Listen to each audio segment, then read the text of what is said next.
Alright, ladies and gentlemen, so today I'm going to teach you guys how to weld. Before we start welding, there's a few things I wanted to show you before we get into the welding booth itself.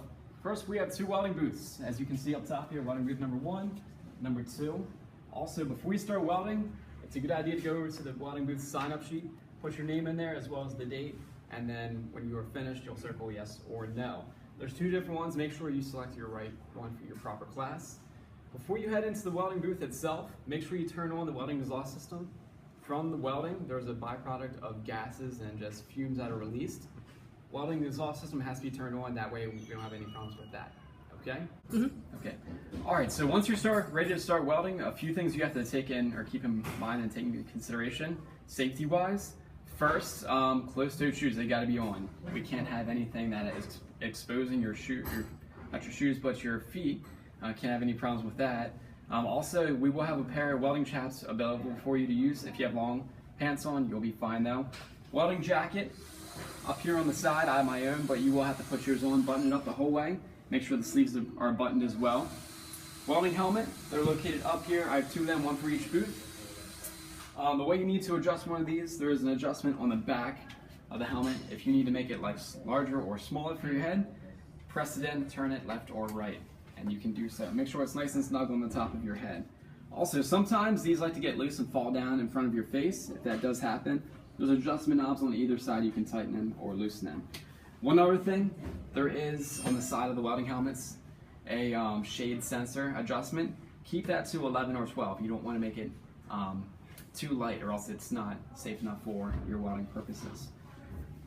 Last thing you'll need, pair of safety gloves, welding gloves to be more specific. There's one for each station, usually they're on top of each table.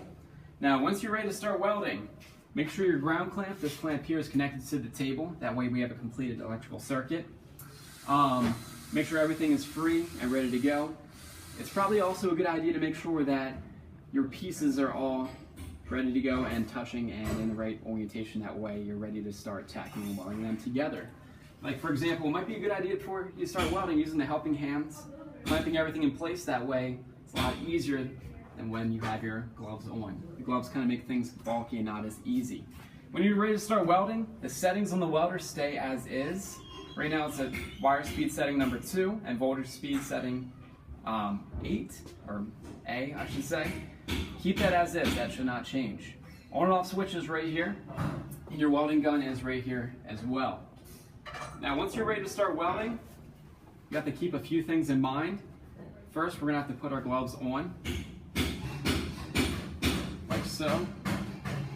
Now, depending on how you want to weld, if you're left-handed or right-handed, this goes either way. For me, I'm right-handed, so most of you are going to do this like I'm about to do right now. So the easiest way to do this is you want to use your one hand and your arm as like a kickstand. So what I would suggest is get everything all mounted up and ready to weld. Place your hand and your arm down like so, and have your hand open kind of like a thumbs up with your palm completely open. The part where the welding gun actually makes a curve, set that in between your thumb and your fingers. And when you're welding, you want to have the tip of the welding gun just above, about like half an inch above your workpiece. Too far away, it's hard to control. Too close, and it won't come out at all. It has to be kind of right there at a happy medium. When you start welding, you'll squeeze the trigger, and then eventually after you have it on, it'll touch the metal, the wire will come through, and we'll start with the welding process. Of course, once you start welding, you have to have your hood on, or else you're going to run into some situations where it won't be safe altogether. Alright? Once you're ready, the welding process will look kind of like what I have here. First thing I want you to do before you start welding your project, do a couple test runs. So what you'll do is you'll get yourself all mounted up, machines on. When you're grabbing this and handling the welding gun, I would suggest that you grab it right down here where the cord goes into the actual gun itself. That way you don't accidentally pull the trigger and the wire comes out. If the wire does come out like that and it's too much, you can always reach down below here, grab some pliers, snip it off. You don't need a lot of wire coming out. It's a small little amount. Put that off to the side. Then once you're ready, you have everything all set in place. Everything's connected to your ground clamp, everything's clamped in place, so you're ready to start welding. Like I said, use that one hand and your arm kind of like a kickstand. That's going to help steady and keep everything still. When you're welding and making tack welds, hold it on one place, squeeze the trigger, count 1 Mississippi, 2 Mississippi, 3 Mississippi. That way everything should be good and ready to go. Any longer, it's just too much. Any shorter, it's not long enough. And if you decide that you do want to move around and move your weld to different places, go at a very slow pace, all right? So this is what it's going to look like.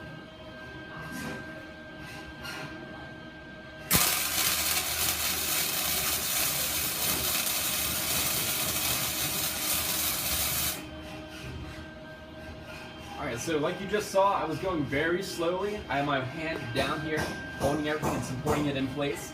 When I was ready, I took the gun, moved it up in my hand just a little bit further, and I kind of used my pointer finger like a trigger. Pulled on it, then once I pulled on it, the wire started to advance, connected the complete circuit, and started the welding process. So come on up here and take a look at it. What we have here. So that's my weld right there. Now when I'm welding, just if you can zoom in just a little bit, my gun is about that far away the whole time. You don't want to be touching, you don't want to be that far away. It has to be at a happy medium about right there. Okay? That's basically it for the welding process, folks. If you have any questions or need any help, let me know.